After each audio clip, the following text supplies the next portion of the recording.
어젯밤 잠이 오지 않았습니까?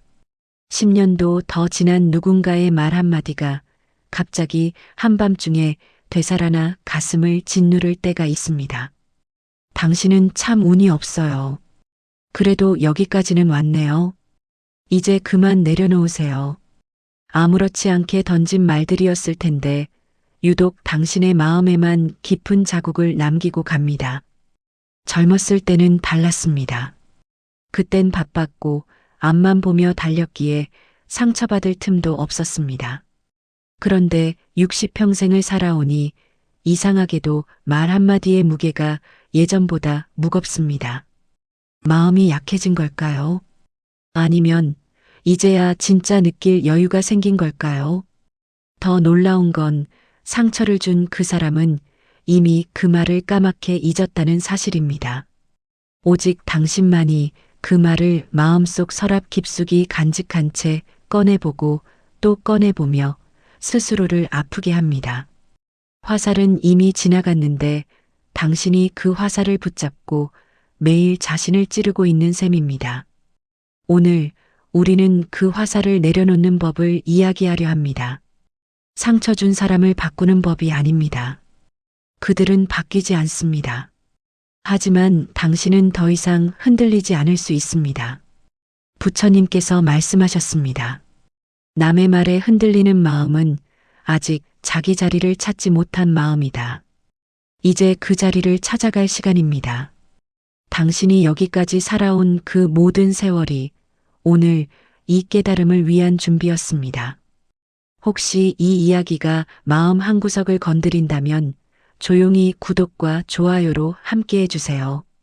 당신의 그 작은 손길이 같은 아픔을 가진 누군가에게 위로가 되는 다리가 됩니다. 오늘 밤 당신은 더 이상 그 말에 잠 못 이루지 않게 될 것입니다. 김순자 씨 72살. 새벽 3시면 어김없이 눈이 떠지던 사람입니다. 40년을 그렇게 살았습니다. 시장 좌판을 펼치고 손님 눈치를 보며 억척같이 돈을 모았습니다. 아들 대학 보내고 딸 시집 보내고 남편 병원비 대느라 허리 한번 제대로 펴본 적 없이 살아온 세월이었습니다. 쓸모 있는 사람이 되는 것, 그것이 순자 씨의 유일한 자존심이었습니다. 그런데 은퇴 후 어느 날 며느리가 웃으며 말했습니다. 어머니, 이제는 좀 내려놓으셔도 되잖아요. 저희가 다 할게요. 그날 밤 순자 씨는 잠을 이루지 못했습니다. 며느리는 분명 걱정으로 한 말이었을 겁니다.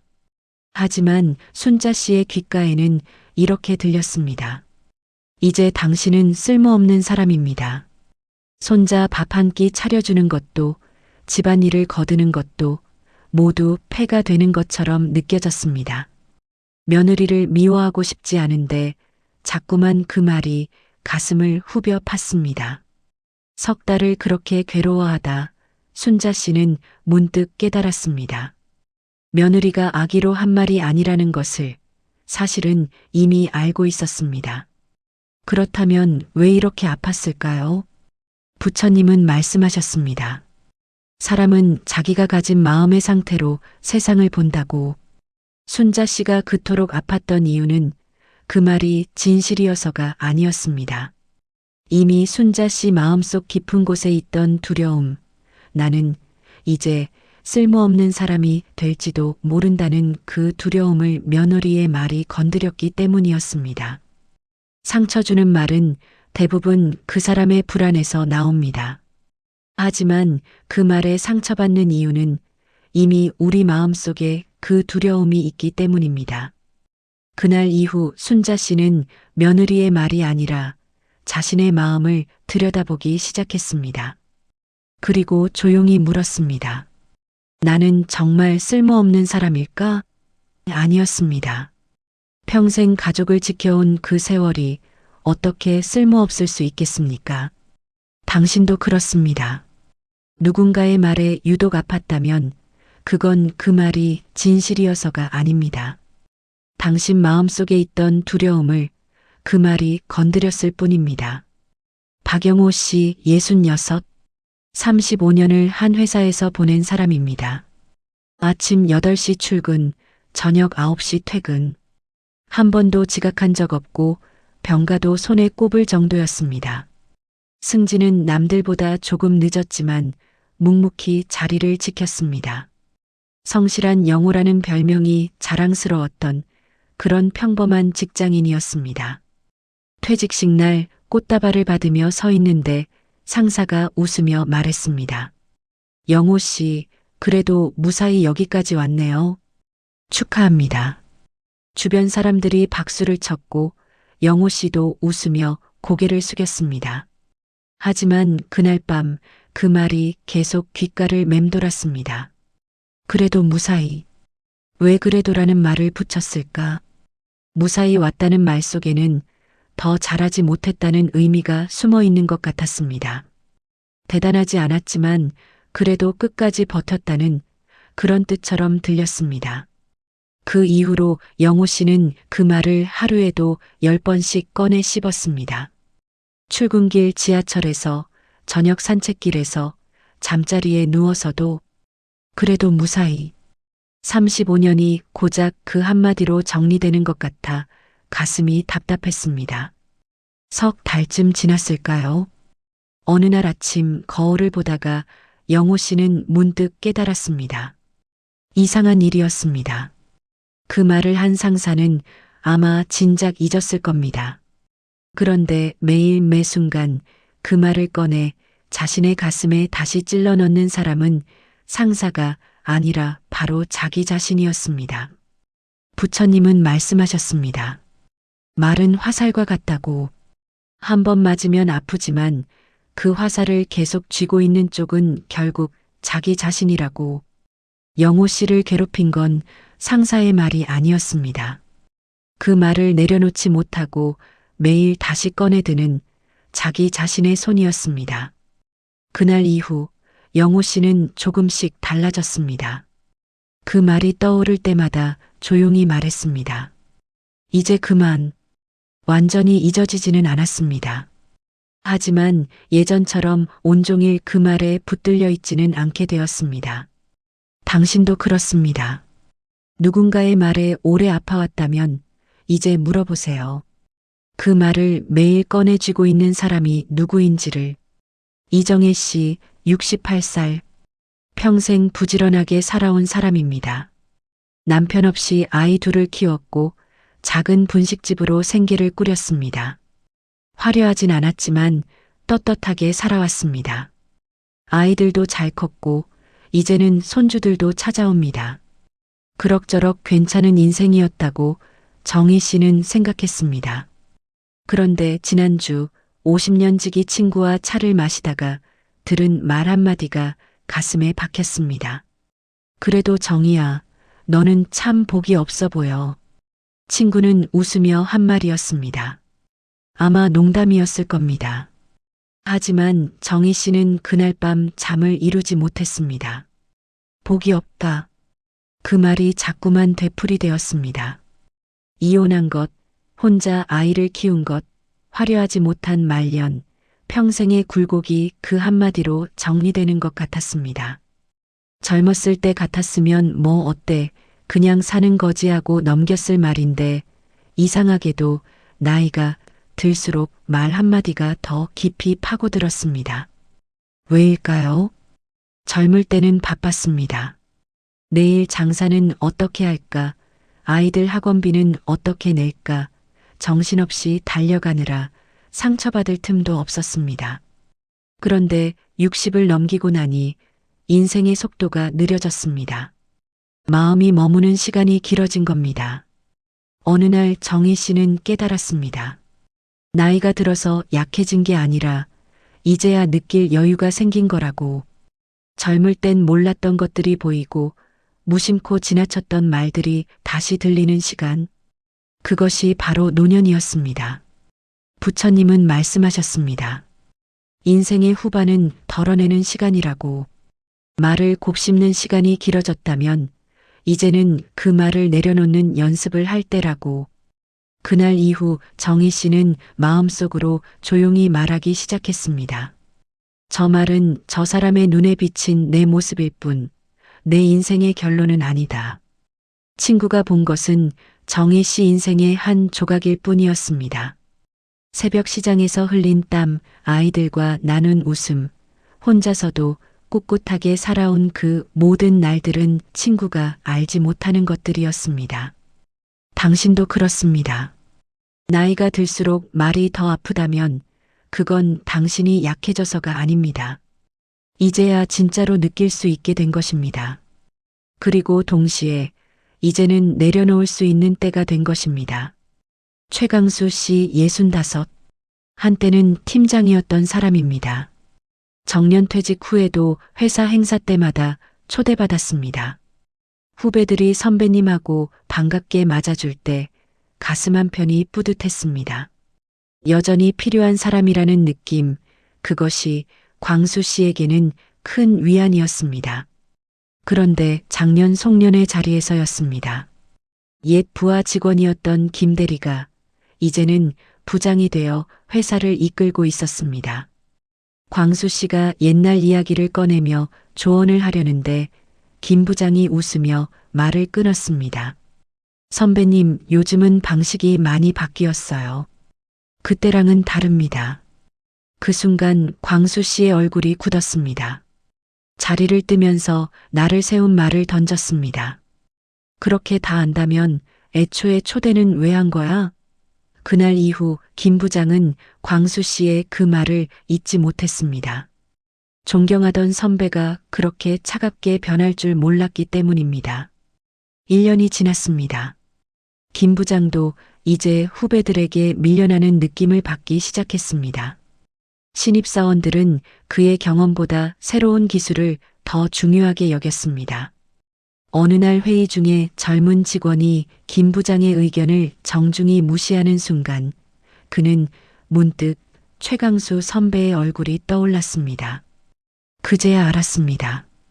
그날 선배가 던진 날카로운 말 속에는 분노만 있었던 게 아니었습니다.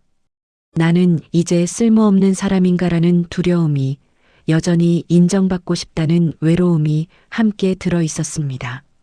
강한 말은 강한 사람에게서 나오는 게 아니라 마음이 불안한 사람에게서 나오는 것이었습니다. 부처님은 말씀하셨습니다. 불은 불을 만나면 더 커지지만 물을 만나면 사라진다고. 그날 만약 김 부장이 선배님, 여전히 배울 게 많습니다라고 답했더라면 광수 씨의 말도 그렇게 날카롭지 않았을 겁니다. 당신도 그렇습니다. 누군가에게 상처 주는 말을 들었다면 그 사람을 미워하기 전에 잠깐 멈춰보세요. 그 말 뒤에 숨은 두려움과 외로움이 보일 때 그 말은 더 이상 당신을 아프게 하지 못합니다. 김영자 씨 71살. 평생 참고 살자가 입버릇이었던 사람입니다. 시댁에서 무시하는 말을 들어도 참았습니다. 남편이 무심하게 대해도 참았습니다. 며느리가 건성으로 답해도, 자식들이 전화를 안 해도 늘 한 발 물러서며 살았습니다. 내가 참으면 가정이 평화롭다고 스스로를 다독였습니다. 60평생을 그렇게 살아왔습니다. 참는 것이 미덕이라고 배웠고 참는 것이 어른의 도리라고 믿었습니다. 그런데 70을 넘기던 어느 날 이상한 일이 벌어졌습니다. 며느리의 무심한 말 한마디에 갑자기 눈물이 터져 나왔습니다. 어머니, 괜찮으시죠?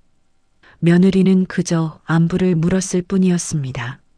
하지만 영자 씨는 그 말을 듣는 순간 수십 년간 쌓아둔 것들이 한꺼번에 무너지는 것을 느꼈습니다. 참았던 서러움, 참았던 외로움, 참았던 분노가 한꺼번에 밀려왔습니다. 그날 밤 영자 씨는 알았습니다. 참는 마음은 언젠가 터진다는 것을. 병원에 다녀왔습니다. 의사는 말했습니다. 스트레스가 심하십니다. 마음을 좀 내려놓으세요. 그 말을 듣는 순간 영자 씨는 처음으로 생각했습니다. 참는 것과 내려놓는 것은 다른 건가? 참는 것은 억지로 누르는 것이었습니다. 화는 그대로 있는데 겉으로만 안 보이게 덮어두는 것. 그래서 쌓이고 쌓이다가 결국 터지는 것이었습니다. 하지만 내려놓는 것은 달랐습니다. 화를 누르는 게 아니라 아예 놓아버리는 것이었습니다. 그날 이후 영자 씨는 달라졌습니다. 며느리가 무심한 말을 해도 예전처럼 가슴에 담아두지 않았습니다. 저 말은 저 아이의 방식일 뿐이라고 생각하니 신기하게도 마음이 편해졌습니다. 참는 게 아니라 그냥 흘려보내는 것이었습니다. 부처님은 말씀하셨습니다. 집착을 내려놓는 순간 고통도 함께 사라진다고. 영자 씨는 이제야 깨달았습니다. 평생 참았던 것들은 사실 내려놓기만 하면 되는 것들이었습니다. 당신도 그렇습니다. 지금까지 참고 살아왔다면 이제는 물어보세요. 이게 정말 참을 일인지 아니면 그냥 놓아도 되는 일인지를. 참는 마음은 무겁지만 내려놓는 마음은 가볍습니다. 장미란 씨 67. 30년 동안 친구라고 믿었던 사람에게 배신당한 사람입니다.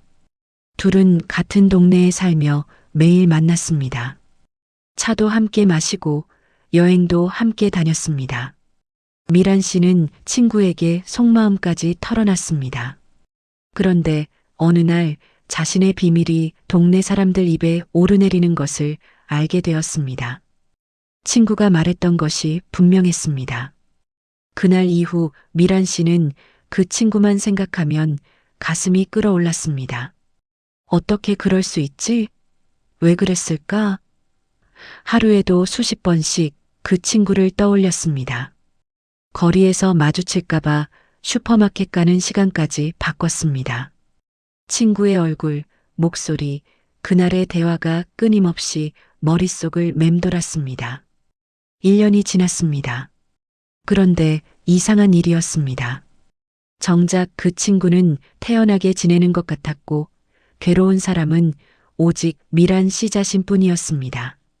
잠은 안 오고 입맛도 없어졌습니다. 미란 씨는 문득 깨달았습니다. 자신이 그 친구를 벌주고 있는 게 아니라 스스로를 가두고 있다는 것을요. 어느 날 절에 갔다가 한 스님의 법문을 들었습니다. 말은 바람이고 마음은 깃발입니다. 바람이 불어도 깃발을 내려놓으면 더 이상 펄럭이지 않습니다. 그 순간 미란 씨는 알았습니다.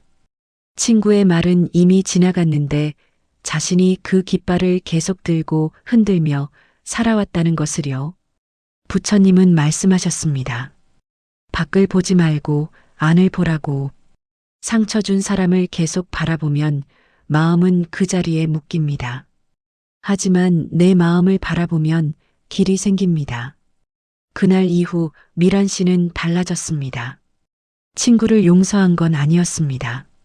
다만 더 이상 그 사람 생각에 하루를 빼앗기지 않기로 했습니다. 친구 생각이 떠오를 때마다 조용히 마음속으로 말했습니다. 이제 그만. 그리고 자신의 마음을 들여다보았습니다. 나는 지금 무엇이 두려운가? 무엇이 아픈가? 신기하게도 친구를 바라볼 때는 보이지 않던 것들이 보이기 시작했습니다. 자신이 진짜 아파했던 건 배신 그 자체가 아니라 나는 사랑받을 가치가 없는 사람인가라는 두려움이었다는 것을요. 당신도 그렇습니다. 누군가 때문에 괴롭다면 그 사람을 바라보지 마세요. 당신의 마음을 바라보세요.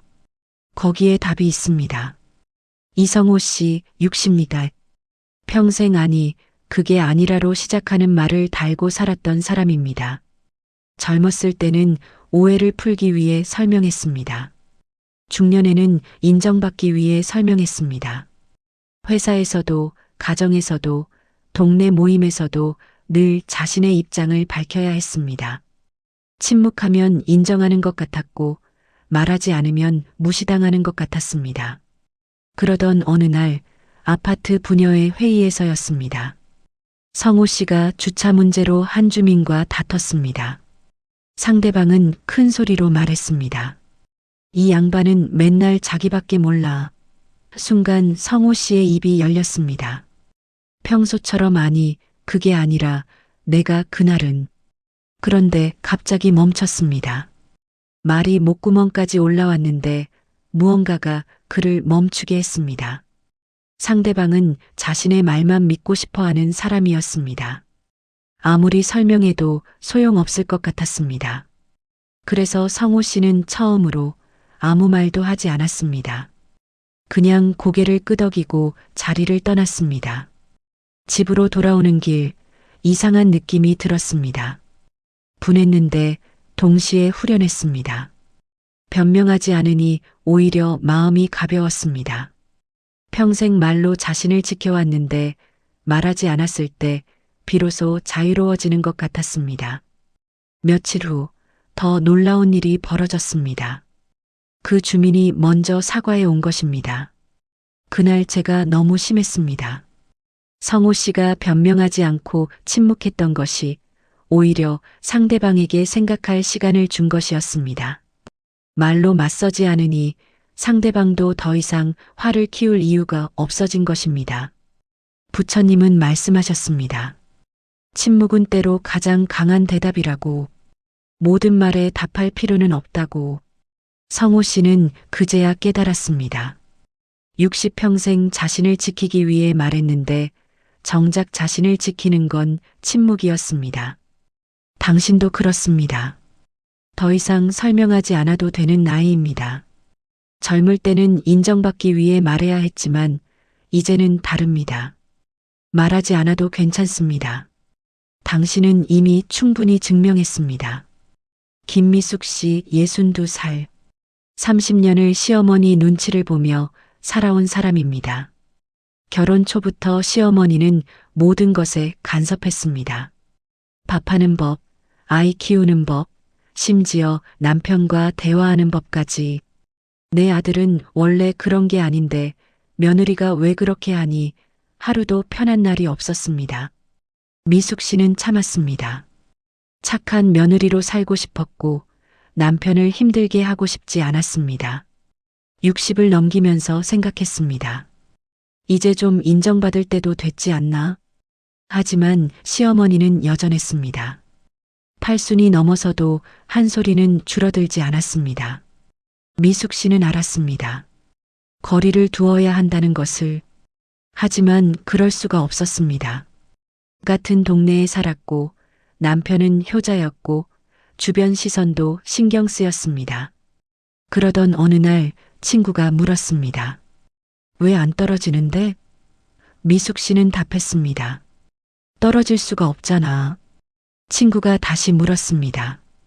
관계를 끊으라는 게 아니야. 마음의 줄을 끊으라는 거지. 그 말이 미숙 씨의 가슴에 박혔습니다. 30년 동안 자신이 괴로웠던 이유는 관계 때문이 아니라 기대 때문이었습니다.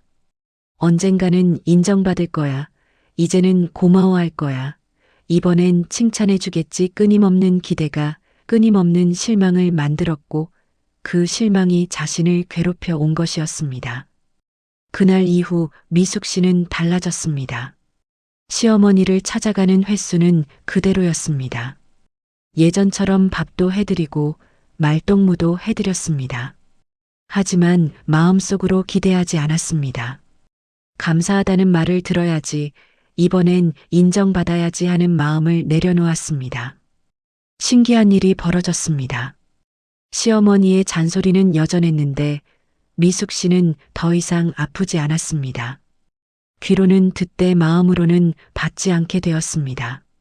네, 어머니. 대답은 하되 그 말을 가슴에 담아두지 않았습니다. 부처님은 말씀하셨습니다. 집착이 고통의 시작이라고. 미숙 씨는 이제야 알았습니다.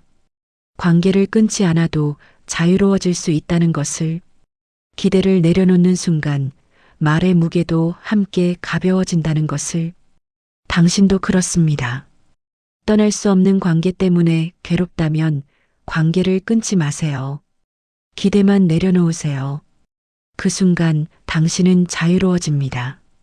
당신은 지금 이 긴 이야기의 끝에 서 있습니다.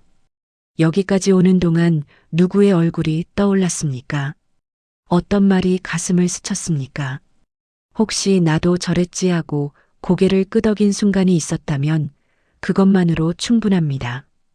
당신은 혼자가 아닙니다. 60평생, 70평생을 살면서 당신은 수없이 많은 말들을 견뎌냈습니다. 당신은 왜 그래? 이제 좀 쉬지 그래? 그래도 여기까지는 왔네. 어떤 날은 그 말들 때문에 무너졌고, 어떤 날은 아무렇지 않은 척 웃어넘겼습니다. 하지만 이제는 압니다. 그 말들이 당신의 가치를 정하지 않는다는 것을. 새벽 시장에서 흘린 땀, 아이 손잡고 걷던 골목길, 혼자서도 꿋꿋하게 버텨낸 밤들, 누군가의 말 한마디가 그 모든 시간을 지울 수는 없습니다. 부처님은 이렇게 말씀하셨습니다. 마음을 지키는 사람이 결국 자기 인생을 지킨다. 상처 주는 말에 흔들리지 않는다는 것은 강해진다는 뜻이 아닙니다. 더 이상 스스로를 괴롭히지 않겠다는 조용한 선택입니다. 오늘 밤 또 누군가의 말이 떠오른다 해도 괜찮습니다. 이제 당신은 압니다. 그 말을 내려놓는 법을. 화살은 이미 지나갔습니다. 더 이상 그 화살을 쥐고 있을 필요가 없습니다. 당신은 이미 충분히 잘 살아왔습니다. 그 누구의 말도 그 사실을 바꿀 수 없습니다. 여기까지 온 당신은 다시 흔들려도 다시 중심으로 돌아올 수 있는 사람입니다. 오늘 이 이야기가 당신 마음에 작은 쉼 하나를 남겼다면 그것으로 족합니다. 이제 편히 주무세요. 당신은 그럴 자격이 있습니다.